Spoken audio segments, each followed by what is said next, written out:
Over in the young adult, young family class, we have been learning about the royals going through the divided kingdom of Israel and Judah. And today we're going to be learning about Queen ATHALIAH. Now last week, Tommy taught about King AHAB.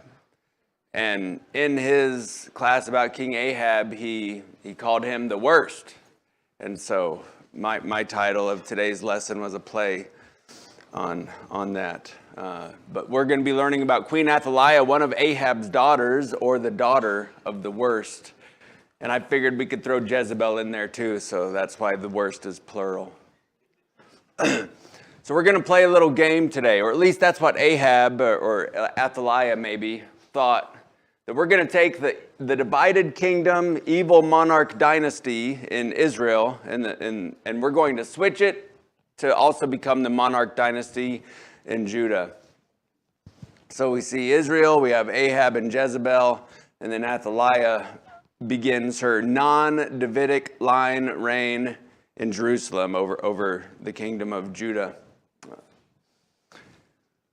We're going to have a few family trees that we're going to go over today because at different times I want to focus on a few different things. This first family tree, we're going to notice that the royal families are colliding. We have Ahab and Jezebel on the top left. To them is born ATHALIAH. Jehoshaphat and his wife, the king of Judah, have Jehoram among other sons.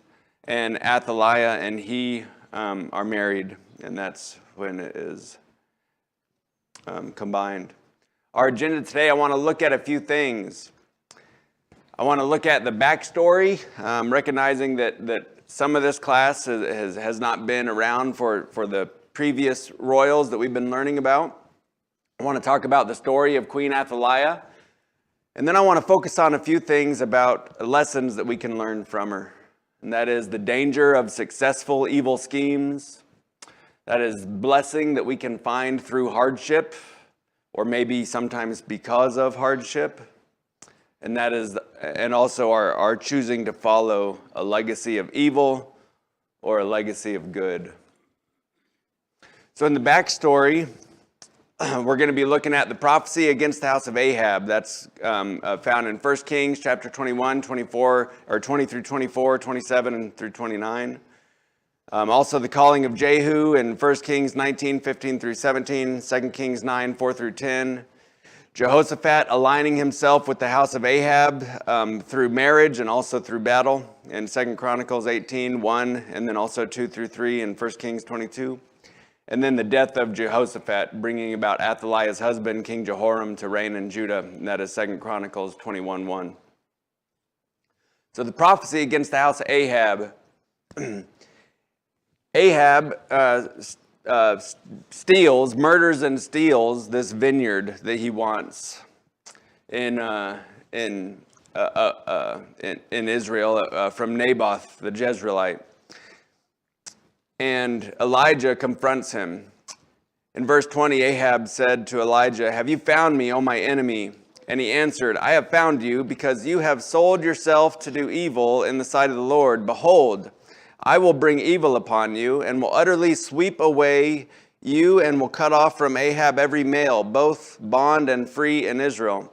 And I will make a house like the house of Jeroboam, the son of Nebat, and like the house of Baasha, the son of Ahijah, because of the provocation with which you have provoked me to anger and because you have made Israel sin. Of Jezebel also has the Lord spoken, saying, the dogs will eat Jezebel in the district of Jezreel, the one belonging to Ahab, who dies in the city, the dogs will eat, and the one who dies in the field, the birds of heaven will eat."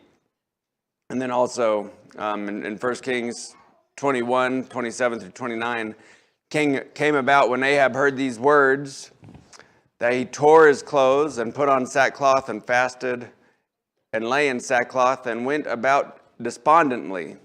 Then the word of the Lord came to Elijah the Tishbite, saying, "Do you not see how Ahab has humbled himself before me? Because he has humbled himself before me, I will not bring the evil in his days, but I will bring the evil upon his house in his son's days." So Ahab finishes out his reign, but still his house is doomed.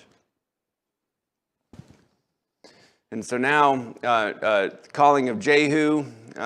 For time's sake, we're just gonna look at the second one, 2 Kings 9, 4 through 10. And Elijah's successor, sends this man to Jehu in 2 Kings. So the young man, the servant of the prophet, went to Ramoth Gilead.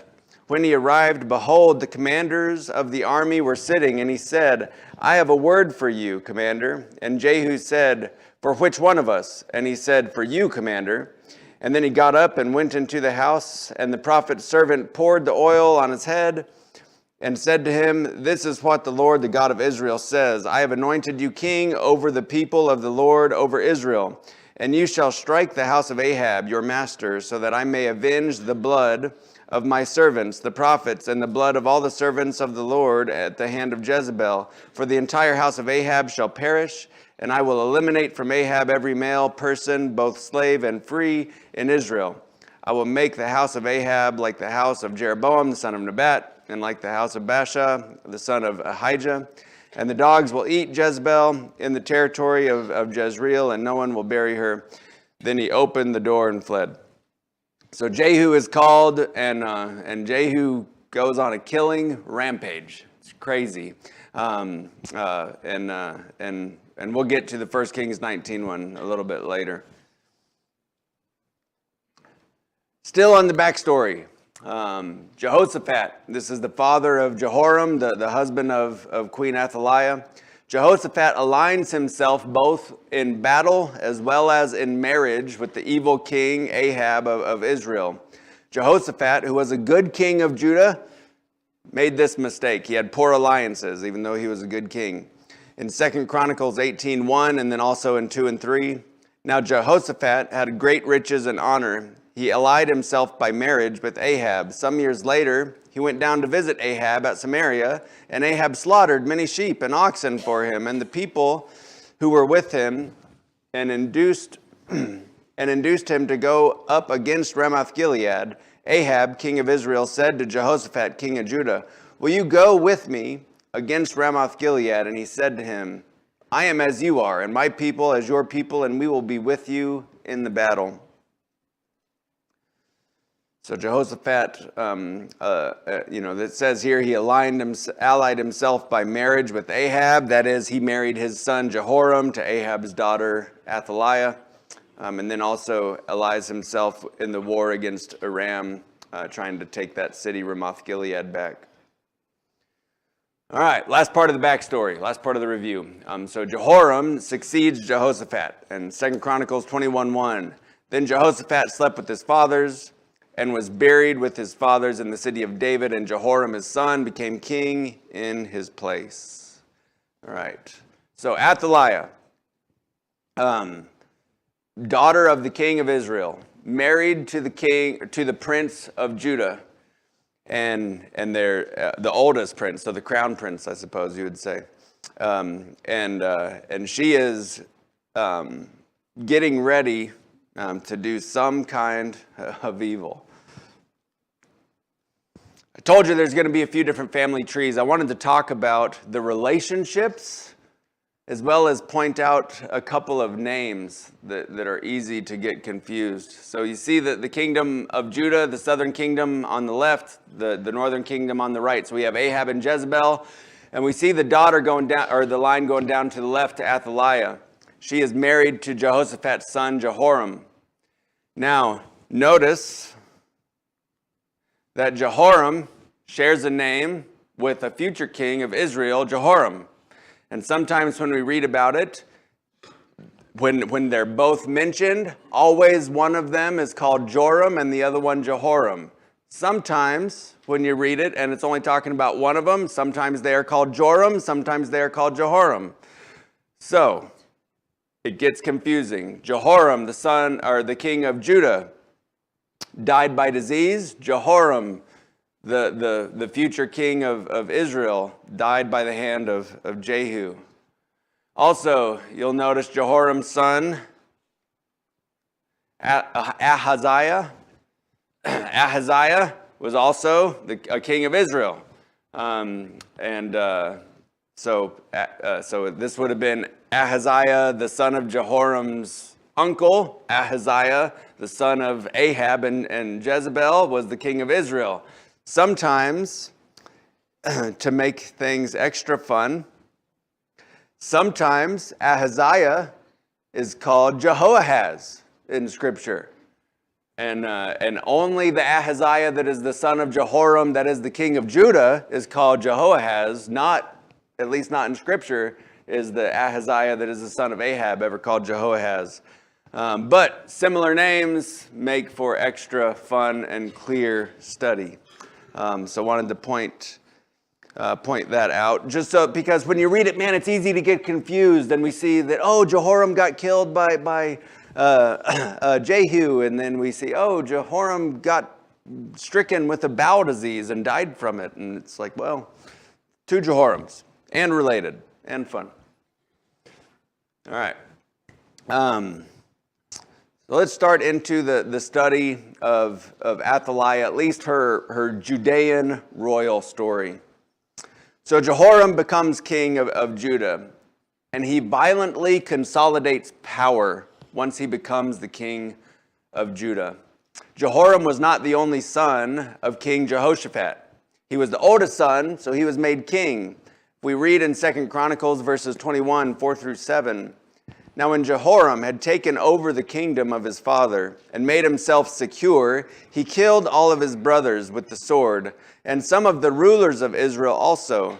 Jehoram was 32 years old when he became king, and he reigned 8 years in Jerusalem. He walked in the way of the kings of Israel, just as the house of Ahab did, for Ahab's daughter was his wife.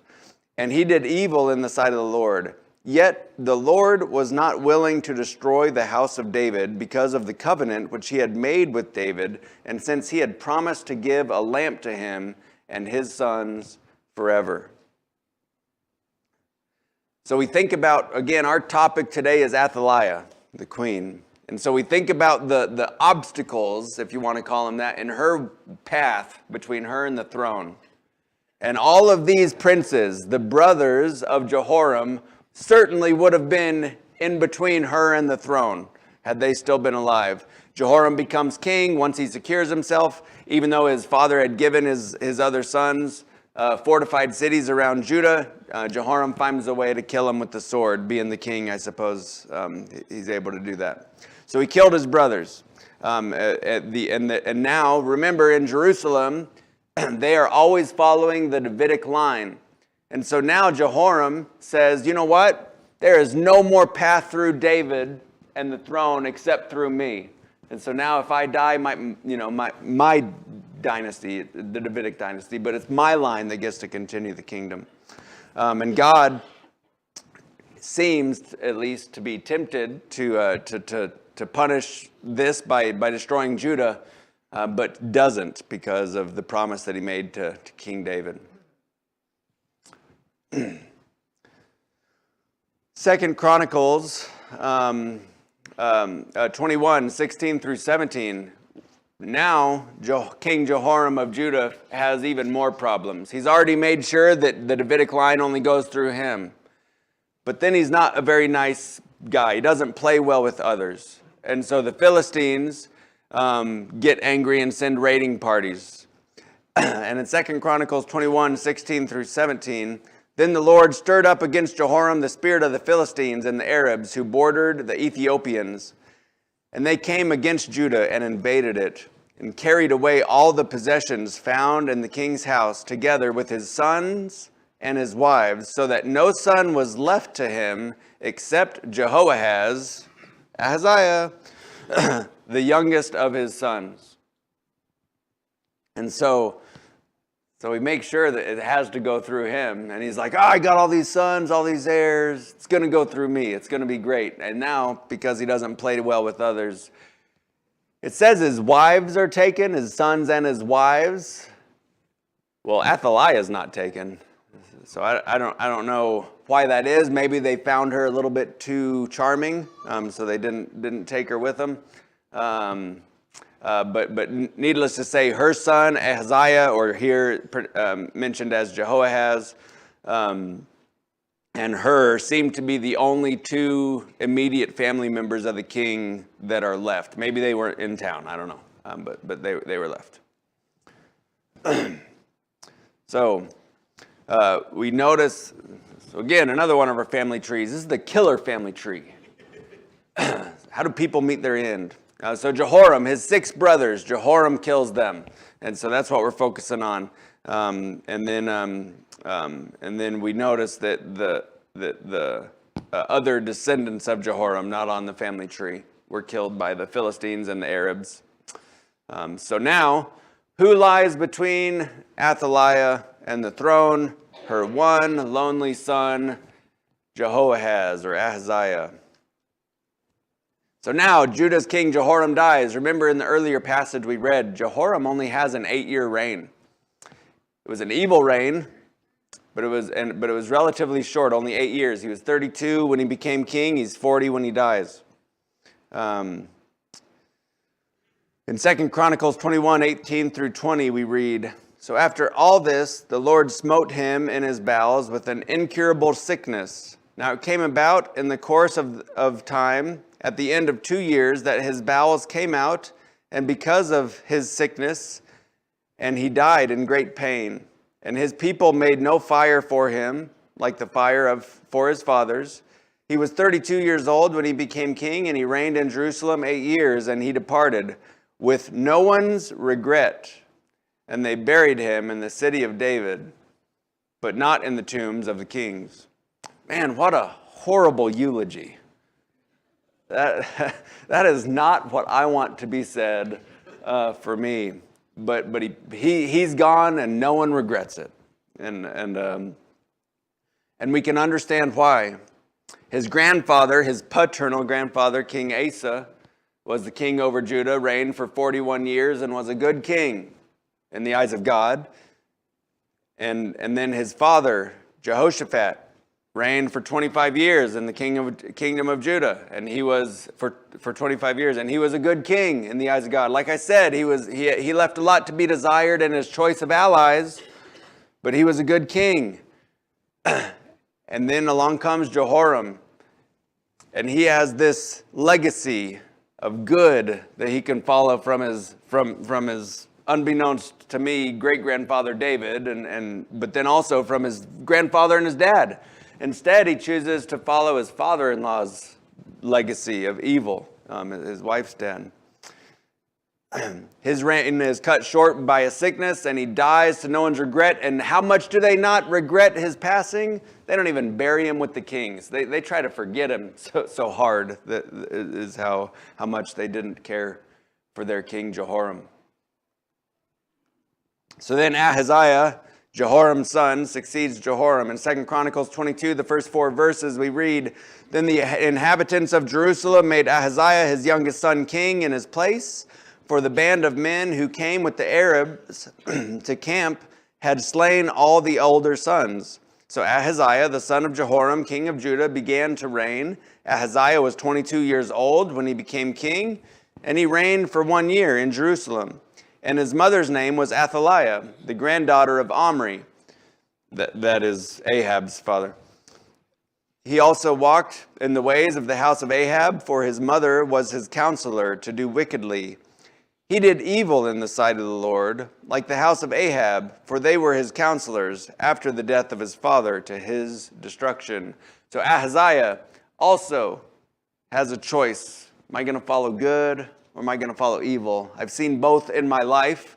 If you do the math backwards on how old the kings were and how long they reigned, Ahaziah would have been 14 years old when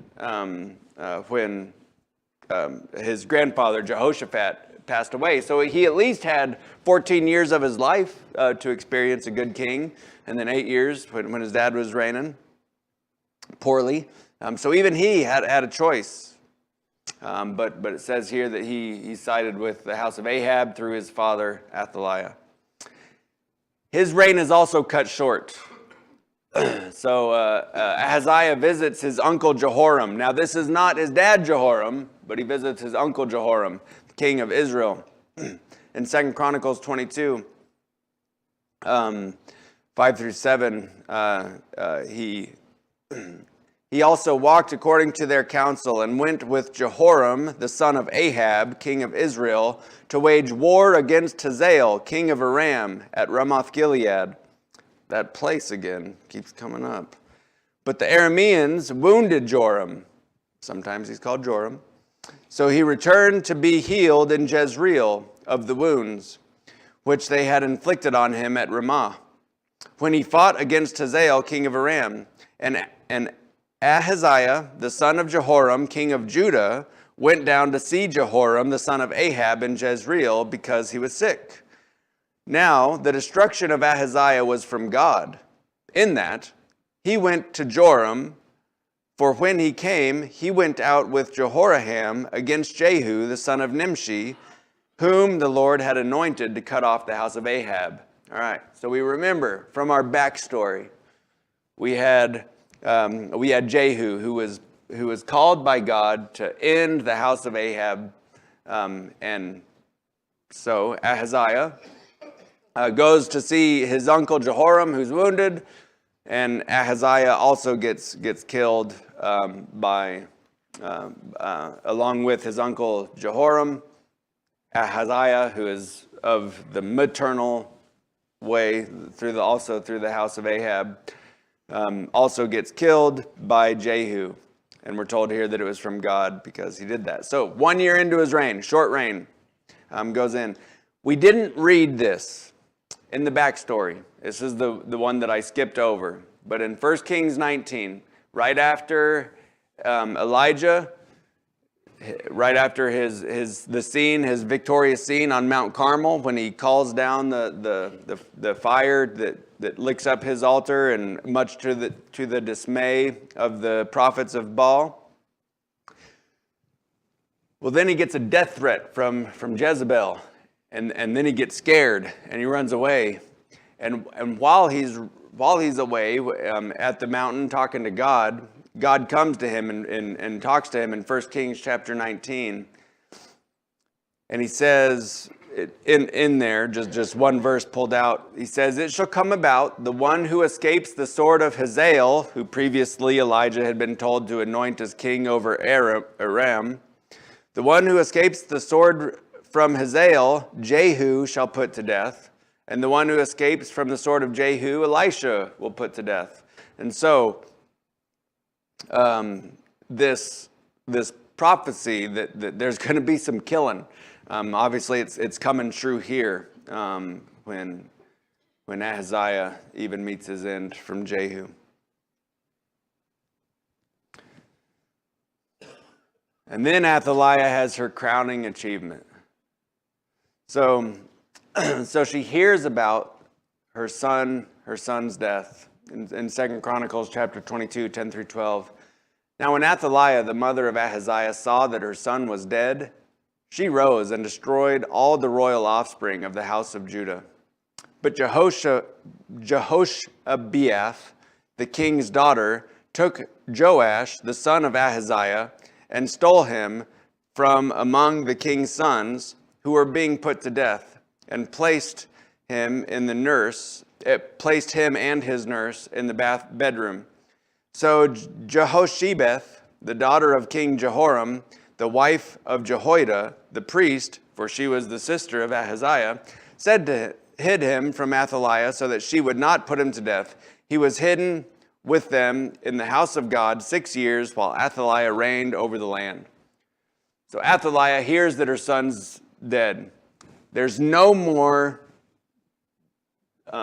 heirs to the throne of that same generation. So if you just go sideways from Ahaziah, there's no more claims to the throne. So Athaliah sees her opportunity. She's like, the only thing that stands between me and the throne of Judah is all my stinking grandkids. And so this is her plan. I do want to point out that name that I struggled with, the Jehoshaphat, who is the sister of Ahaziah by King Jehoram, but by a different wife, so not the daughter of Athaliah. Her name is also sometimes referred to as JEHOSHAPHAT. And so that's another potentially confusing one there. But sometimes the stories in 2 Kings 8 through 11, and then the stories in 2 Chronicles 20 through 23, and sometimes different passages pronounce or have her name recorded as JEHOSHAPHAT. So that's another potential stumbling block. Back to our killer family tree. We're going to notice that ATHALIAH in yellow kills the etc. We don't know how many grandsons she killed. We read about Jehu and his killing of Ahaziah and his killing of the Israel descending Jehoram that we read about earlier. So ATHALIAH, from the passage that we read, gets to reign in Judah for 6 years. And that's the story. I want to talk about the 3 lessons. There's lots of lessons that we can pull from this. I want to talk about the 3 lessons that we can learn from this. The first one I want to focus on is the danger of success in evil schemes. So think about the life of ATHALIAH. Let's just take off our hat, forget the evil that she did, and let's just be an ATHALIAH apologist for a few moments. She's a girl, and she's being raised up by the evilest king, the worst, right? Being raised up by the evilest king in Israel's history, King Ahab. And she sees a lot of evil, and she sees presumed success come from a lot of evil in her early years. ATHALIAH then at least sits by. We can't say if it was her idea or not, but then she becomes the queen of Judah with her husband, King Jehoram, and she at least sits by and watch him murder her brothers-in-law. And then what happens? Man, Jehoram maybe is excited, and he's like, listen, the only line through David goes through me now. How exciting is that? And so again, she sees a little bit of success come from evil. ATHALIAH sees her father and her father-in-law and her mother and her brothers and even her son killed, all in the name of physical success. What happens when these loved ones of hers are dying? The people that killed them are climbing ladders. And then ATHALIAH maybe had a hand in some of the evil, but she at least had witnessed the physical success of evil all through her life. So ATHALIAH sees the opportunity to grab onto the throne, to be the monarch in Judah. And she thinks, all it's going to take is a bit more evil, and I can do this. Why wouldn't she at this point, after the life that she had lived? And turn that around on ourselves. How dangerous is it when we can succeed by doing the wrong thing? And maybe we're not having success spiritually or morally or in our family lives, but when we can have physical success and think that we're getting away with it, man, it can be harder to come back from than if we had just failed in the first place and had our nose rubbed in it. And I think we can learn that from ATHALIAH. In 2 Chronicles chapter 23, verses 11 through 15, so now they are... ATHALIAH's reign is about to come to an end. So this is at the end of her 6-year reign. Then they, that is the priests, brought out the king's son and put the crown on him and gave him the testimony and made him king. And Jehoiada and his sons anointed him and said, "Long live the king." When ATHALIAH heard the noise of the people running and praising the king, she came into the house of the Lord. To the people she looked, and behold, the king was standing by his pillar at the entrance and the captains and the trumpeters were beside the king. And all the people of the land rejoiced and blew trumpets, the singers with their musical instruments leading the praise. Then ATHALIAH tore her clothes and said, "Treason, treason!" Jehoiada the priest brought out the captains of hundreds who were appointed over the army and said to them, "Bring her out between the ranks, and whoever follows her put to death with the sword." For the priest said, "Let her not be put to death in the house of the Lord." So they seized her, and when she arrived at the entrance of the horse gate of the king's house, they put her to death there. So even in her dying moments, even physically in her last moments, she failed. She had gone back and she remembered all of the success that she was able to have. People only know what you tell them. I'm going to tell them treason. This is against them, right? She doesn't know all of the backstory that's been going on for the last 6 years while this boy's been being brought up by the priest and his wife and hid in the house of God. She doesn't know the preparation that this priest has gone over the previous days and weeks to surround him. And so instead, all that she has in her brain is her own physical success and arrogance. And she runs out and charging into her own death like a buffoon. You see this great thing. What did she think these people were cheering? Oh, they'll go for me. I'm going to say treason. So I don't understand that plan of hers. That was really bonkers. But again, I think we chalk it up to the danger of success in evil schemes. You get in your own head, or maybe you get above your own head, thinking that you're a little bit untouchable. I also want to talk about the blessing through hardship. So let's think about the kings, the lineage of kings through Judah that I had mentioned. So King Asa reigned for 41 years. We can read about his reign in 2 Chronicles 14:2, that he was a good king and did what was right in the eyes of the Lord. His son Jehoshaphat was a good king. He had poor alliances, but he was a good king. We read about that in 2 Chronicles chapter 20, verses 32, that he was a good king and did what was right in the eyes of the Lord. Jehoram, a bad king. Now, he only reigned for 8 years. He was a bad king. We can read that specifically in 2 Kings 8:18. AHAZIAH was also a bad king. He only reigned for 1 year. We read about that specifically in 2 Chronicles 22, 2 and 3. So we have less than a decade of bad kings. The entire kingdom, save those less than 10 years old, remembered what it was like to have a good king. And then there's ATHALIAH. She usurped authority. She was not of the line of David, and she was a bad queen. We read about that all through the story. She had a 6-year reign. The thing I want to talk about is we had 9 years of bad kings.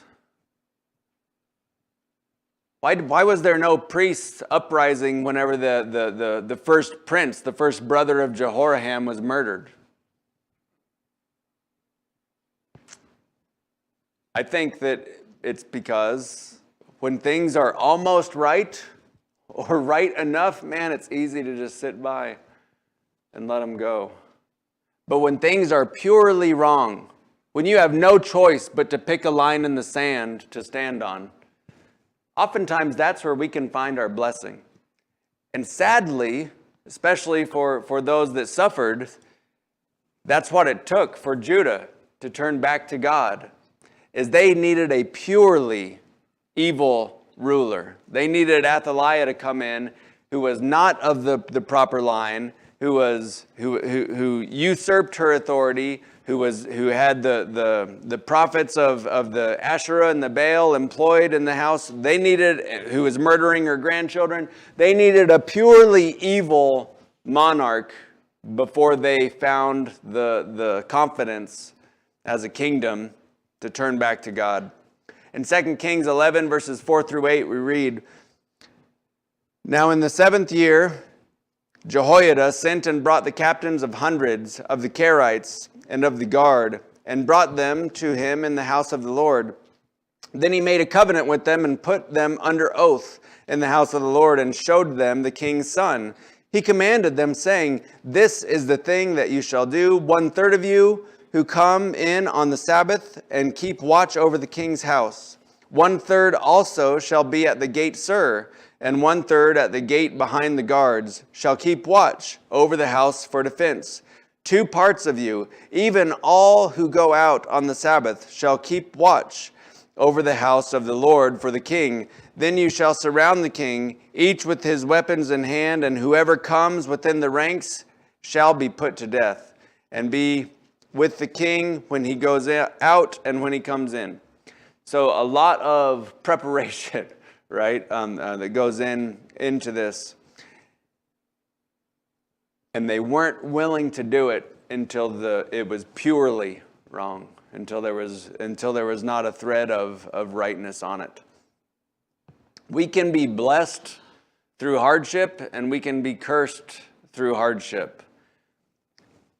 And I say that to mean that often we think of our blessings as what is most comfortable, or what makes life a little bit easier. But really, we are blessed by whatever brings us closer to God, whatever brings us closer to His will for us. And on the opposite side, we are cursed by whatever brings us farther away from it. And isn't it true when we look at our lives that oftentimes what brings us farther away from God, what separates us from God, is the comforts when things are going easy? And it's the times through hardship when we are forced to stand on a line that's been drawn in the sand that we can find our blessing.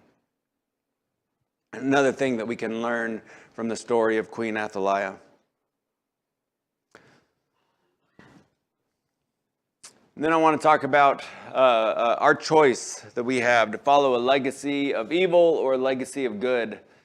And really, this is true for ATHALIAH. Again, she had her father-in-law and her husband's grandfather that she could choose to follow their legacy. She had her father and mother and also her grandfather, paternal grandfather, and she could choose to follow their legacy. And man, she chose to follow theirs, and she chose it hard. And that same choice is before us today. There's a lot of verses that we can look at for choosing good and evil, but I want to focus on Matthew 6:24 and also a few verses in Colossians chapter 3. Matthew 6:24, Jesus talking in his Sermon on the Mount says, "No one can serve two masters, for he will either hate the one and love the other, or he will be devoted to one and despise the other. You cannot serve God and wealth or God and mammon." Talking about our inability to not choose, right? We have to choose one. We can't sit there and not choose, sit there on the fence. And then in Colossians chapter 3, I didn't want to just read the entire chapter, so I broke it up a little bit to try to maintain focus. But in Colossians chapter 3, the first two verses we read, "Therefore, if you have been raised up with Christ, keep seeking the things above, where Christ is, seated at the right hand of God. Set your mind on things above, not on the things that are on the earth. For you have died, and your life is hidden with Christ in God." Let's not turn back to the things that we were tempted by or that we were ruled by in our life before we found Christ. Instead, let's continue to choose the good legacy. Continuing on in verses 5 through 8, "Therefore consider the members of your earthly body as dead to immorality, impurity, passion, evil desire, and greed, which amounts to idolatry. For it is because of these things that the wrath of God will come upon the sons of disobedience. And in them you also once walked, when you were living in them. But now you also put them all aside, anger, wrath, malice, slander, and abusive speech from your mouth." Even pointing out specifically the things that we are not to choose. Don't just not choose evil or good. Don't choose everything that comes to do with evil. And then continuing on in 12 and 13. "So as those who have been chosen from God, holy and beloved, put on a heart of compassion, kindness, humility, gentleness, and patience, bearing with one another and forgiving each other. Whoever has a complaint against anyone, just as the Lord forgave you, so also should you." The choice that ATHALIAH had to choose good or a legacy of good or a legacy of evil is ours today as well. We can choose a legacy of evil, which we have known in our previous lives, or we can choose a legacy of good that we can continue to strive to serve God. ATHALIAH is a wonderful example to look at of what not to do. I remember a good friend of mine earlier this week from Alaska called me and he asked me what I was doing. Was I studying anything interesting? And I said, well, I was asked to teach this class on Queen ATHALIAH, and I've never taught a class on her before. So I'm reading a lot, I'm studying a lot, and I'm doing that. And he said, well, just just what's the main point? And I said, well, she's a good example of what not to do. And he said, yeah, that's good. And he said, she also sounds like a George Strait song. ATHALIAH, I guess. But instead of a Cajun queen, she would be an evil Judean queen, I guess. But it's good. I'm a little bit surprised I got through it all. I'm sorry that I was talking fast, but I was pretty stressed out that I wasn't going to have time. Are there any comments or questions that I can put off answering?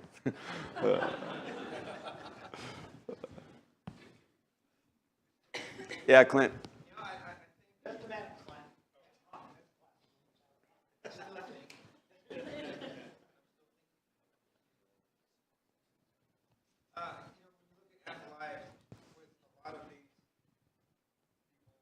A lot of these queens, kings, like you said, she's an example, such a great example of what not to do. But you look at how she can look back at her heritage, and it's easy for somebody to look at that on the surface and go, well, that's how she was raised. She was surrounded by immorality. She saw this over. But what's so great about these kings and queens, what's so great about God's word is we see people who do have that heritage, but do make a better choice. She like you said, she could have looked at the people who went before that did have evil ancestors that made better choices, but she made her choice. Yep.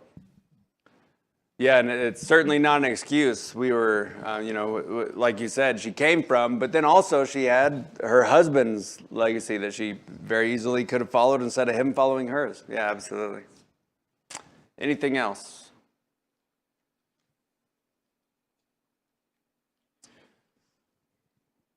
Well, thank you very much. I got you out a few minutes early, so remind Charles of that next week.